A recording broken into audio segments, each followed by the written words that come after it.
This early river valley civilization is called the Harappan civilization located in the Indus Valley. This early civilization covered 600,000 square miles from the Himalayas to the coast of the Indian Ocean. Their civilization developed on the Indus River, which was highly unpredictable and flooded the whole area. The major cities were Mohenjo-Daro and Harappa. Less is known about this river valley civilization because their language has not been deciphered. The center of power of the civilization was the city of Harappa. All of their cities were designed with a grid plan. This civilization did not have a centralized monarchy with a theocratic base, but had a collection of over 1,500 towns and cities that were loosely connected by ties of trade and alliance and rules by a coalition of landlords and rich merchants. Unlike Mesopotamia and Egypt, in Indus civilizations there were no royal precincts or imposing burial monuments, and stone cutouts did not represent kings, priests, or military commanders. There is no evidence that survives concerning the Harappan political system. Harappan civilization was primarily an agricultural society. Wheat, barley, rice, and peas were apparently their primary crops.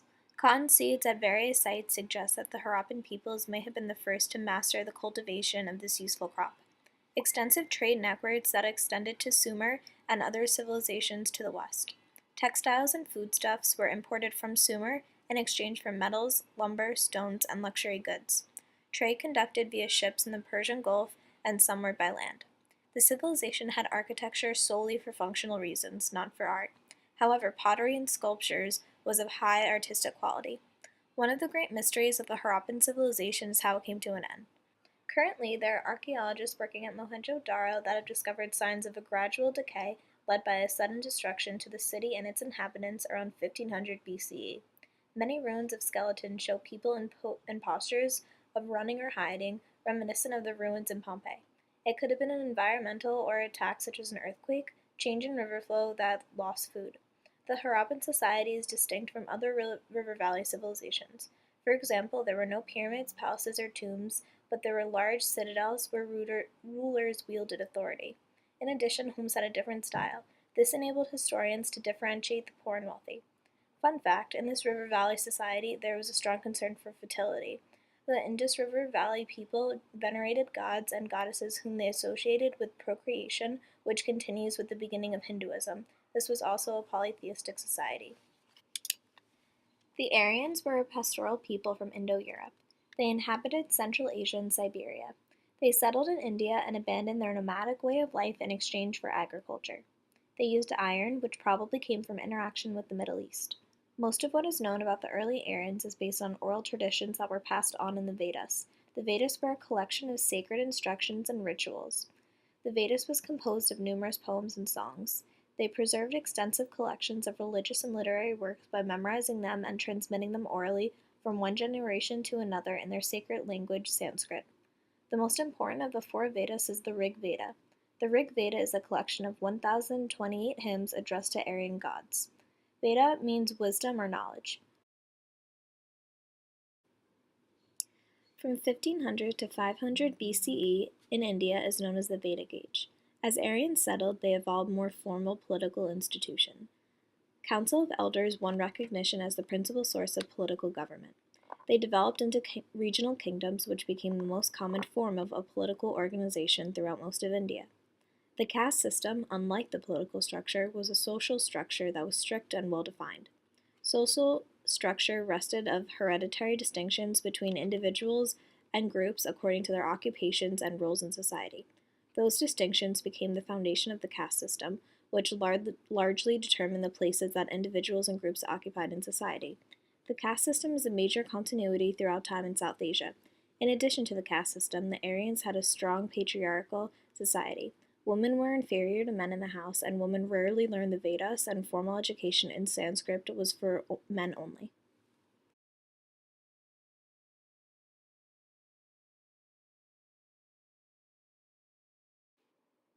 Around 320 BCE, an ambitious adventurer named Chandragupta Maurya centralized and unified the government of most of the Indian subcontinent and created the Mauryan dynasty. By 432 BCE, he had overthrown the ruling dynasty and consolidated his hold onto the kingdom. Supposedly, he abdicated his throne, became a monk, and starved himself to death. An advisor named Kadiula devised procedures for governing Chandragupta's realm. His advice survives in a handbook manual offering detailed instructions on the uses of power and the principles of government. He advises Chandragupta to make use of spies. His advice oversees trade, tax collecting, and agriculture.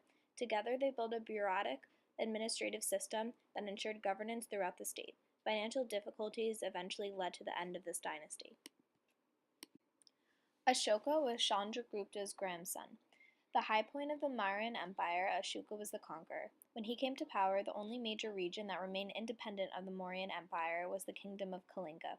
As emperor, he sought to conquer Kalinga and bring it under Mauryan control. It was a bloody campaign in 260 BCE. About 100,000 Kalingans died, and 150,000 were driven from their home. Ashoka ruled through a tightly ruled bureaucracy. He communicated his policies by inscribing edicts in natural stone formations or on pillars that he ordered erected. They are known as the Rock and Pillar Edicts. He converted to Buddhism after seeing the devastation in Kalinga. Buddhism did not gain much ground in India, however. Although an imperial state did not become a permanent feature of Indian political life, the people of this subcontinent maintained an orderly society based on the caste system and regional states. The Gupta Empire was smaller than the Mauryan Empire and arose 500 years after the fall of the Mauryan Empire. Before the Gupta Empire, what remained of the Mauryan Empire was lots of small independent states under the rule of kings. Organization was considerably different. Samudragupta and Chandragupta II conquered many of the regional kingdoms of India, and they established tributary alliances with others that elected not to fight. The Gupta dynasty brought stability and prosperity to the subcontinent. Ashoka had insisted on knowing the details of regional affairs, which he closely monitored from his court. The Guptas left local government and administration and even the making of basic policy in the hands of their allies in the various regions of their empire. The Gupta dynasty declined after invasion from the nomadic people of Central Asia. Large regional kingdoms dominated political life in India during the millennium between the Gupta and Mughal dynasties. From a cultural perspective, the Guptas had great achievements in math.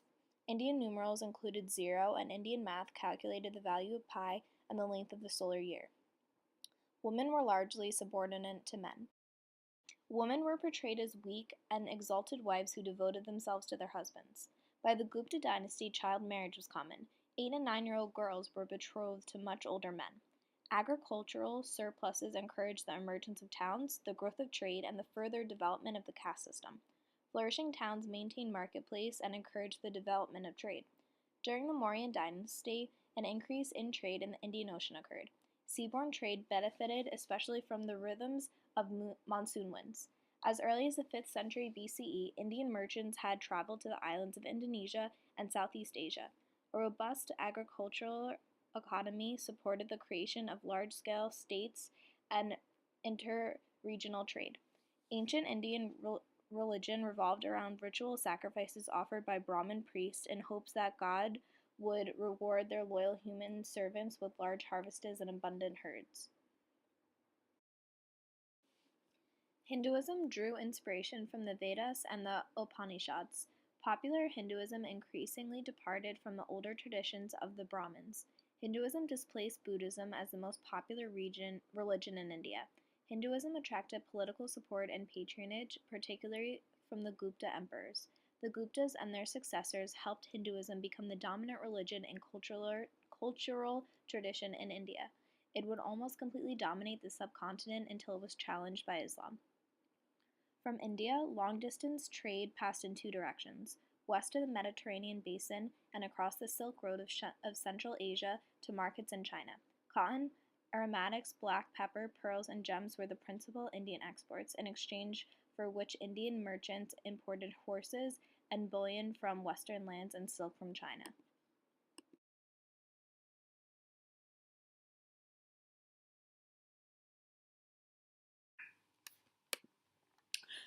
Sepoy Revolt.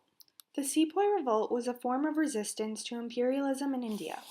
After Aurangzeb died in 1707 and the Mughal Empire began to decline, the British East India Company sought to exploit the collapsing empire. By the mid-1800s, 1800s, the company had control over much of India and some surrounding territories.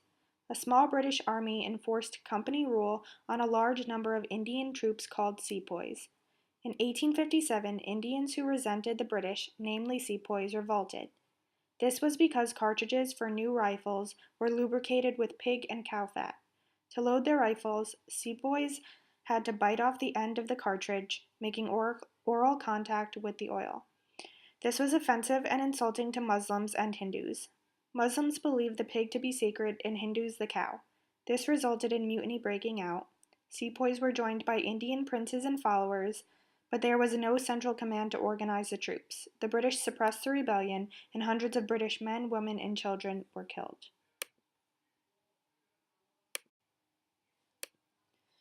Crown Rule. Following the Sepoy Massacre, the British imposed direct colonial rule on India under Queen Victoria, who reigned from 1837 to 1901. They officially abolished the Mughal Empire and exiled the empire. They also became known as the Raj, which is Sanskrit for British government in India. Indian civil service was staffed by the English. Indians served low-level bureaucratic positions. The Indian National Congress was founded in 1885 with British approval. It was a forum for educated Indians to communicate their views on public affairs to colonial officials. By 1909, there was a great wave of Indian reformers who sought to expel colonial rule. Independence from the British wouldn't come until 1947. So what were some of the possible positives to the Crown's rule? Well, the British encouraged the cultivation of crops like tea, coffee, and opium. They built railroads and telegraph networks and brought India into the global economy. New canals, harbors, and irrigation systems were also built to support commerce and agriculture. Additionally, the British established English-style schools for the children of Indian elites. And finally, they did not promote Christianity or push a set of beliefs on the Indian people.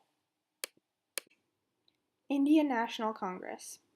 From its foundation on December 28, 1885 until the time of independence of India on August 15, 1947, the Indian National Congress was the largest and most prominent Indian public organization and central and defining influence of the Indian independence movement. Although initially and primarily a political body, the Congress transformed itself into a national vehicle for social reform and human upliftment. The Congress was the strongest foundation and defining influence of modern Indian nationalism and was most helpful to many Indian people. It resulted in a rise of Indian nationalism and a greater voice for Indians in government.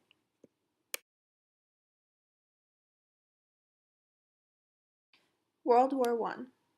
World War I began on July 28, 1914, when Austria-Hungary declared war on Serbia. This seemingly small conflict spread rapidly. Soon, Germany, Russia, Great Britain, and France were all drawn into the war, largely because they were involved in treaties that obligated them to defend certain other nations. Western and Eastern fronts quickly opened along the borders of Germany and Austria-Hungary. The first month of combat consisted of bold attacks and rapid troop movements on both fronts. The middle was mostly trench warfare. Late in 1914, the Ottoman Empire was brought into the fray as well, after Germany tricked Russia into thinking that Turkey had attacked it. Britain and France launched a failed attack on the Dardanelles. This campaign was followed by the British invasion of the Gallipoli Peninsula. Britain also launched a separate campaign against the Turks in Mesopotamia. Although the British had some successes in Mesopotamia, the Gallipoli campaign and the attacks on the Dardanelles resulted in British defeats. In early April, the United States, angered by attacks upon its ships in the Atlantic, declared war on Germany. Then, in November, the Bolshevik Revolution prompted Russia to pull out of the war. The war ended in the late fall of 1918, after the Central Powers signed armistice agreements one by one. Germany was the last, signing its armistice on November 11, 1918.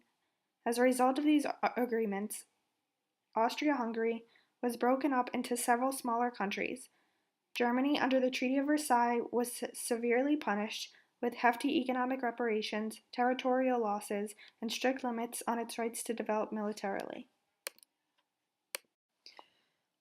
Amritsar. In Amritsar, India's holy city of the Sikh religion, British and Gurkha troops massacred at least 379 unarmed demonstrators meeting at the Jallianwala Bagh, a city park. Most of those killed were Indian nationalists meeting to protest the British government's forced conscription of Indian soldiers and the heavy war tax imposed against the Indian people. A few days earlier, in reaction to a recent escalation in protests, Amritsar was placed under martial law and handed over to British General Reginald Dyer, who banned all meetings and gatherings in the city. On April 13th, the day of the Sikh Baisakhi festival, tens of thousands of people came to Amritsar from surrounding villages to attend the city's traditional fairs. Thousands of these people, many unaware of Dyer's recent ban on public assemblies, convened at Jallianwala Bagh, where a nationalist demonstration was being held. Dyer's troops surrounded the park and without warning opened fire on the crowd, killing several hundred and wounding more than 1,000. The massacre stirred nationalist feelings across India and had a profound effect on one of the movement's leaders, Mohandas Gandhi. Gandhi. Mohandas Gandhi, also affectionately known as Mahatma, led India's independence movement in the 1930s and 40s by speaking softly and peacefully, facing down the British colonialists with stirring speeches and nonviolent protest. He is often named among the 20th century's most important figures and remains revered in India as, as a father of the nation. Gandhi got his start in politics as a lawyer in South Africa, where he supported the local Indian community's struggle for civil rights. Returning to India in 1915, he carried over his desire to improve the station of the lower classes. Gandhi quickly became a leader within the Indian National Congress, a growing political party supporting independence, and traveled widely with the party to learn about the local struggles of various Indian communities. Decolonization. Decolonization is the process by which colonies become independent of the colonizing country. Decolonization was gradual and peaceful for some British colonies, largely settled by expatriates but violent for others, where native rebellions were energized by nationalism. After World War II, European countries generally lacked the wealth and political support necessary to suppress faraway revolts. They also faced opposition from the new superpowers, the US and the Soviet Union, both of which had taken positions against colonialism. Korea was freed in 1945 by Japan's defeat in the war. The US relinquished the Philippines in 1946. Britain left India in 1947, Palestine in 1948, and Egypt in 1956. It withdrew from Africa in the 1950s and 60s, from various island protectorates in the 1970s and 80s, and from Hong Kong in 1997. The French left Vietnam in 1954 and gave up its North African colonies in 1962. Portugal gave up its African colonies in the 1970s. Macau was returned to the Chinese in 1999. Partition with Pakistan. The partition of India was the process of dividing the subcontinent along sectarian lines, which took place in 1947 as India gained its independence from the British Raj. The northern, predominantly Muslim sections of India became the nation of Pakistan, while the southern and majority Hindu section became the Republic of India. At midnight on August 15, 1947, Pakistan was created. With the Indian Independence Act of 1947, the release of control by the British would also split what was known as British India into two distinct countries, whose borders were determined by the religious groups that most densely populated the areas. The Union of India, later Republic of India, would be secular but with a Hindu majority, and Muslims would control the Dominion of Pakistan, later divided further still into Pakistan and Bangladesh. The states of Bengal and Punjab were also sliced in two along the Radcliffe Line, as well as the army, treasury, navy, and railway industry.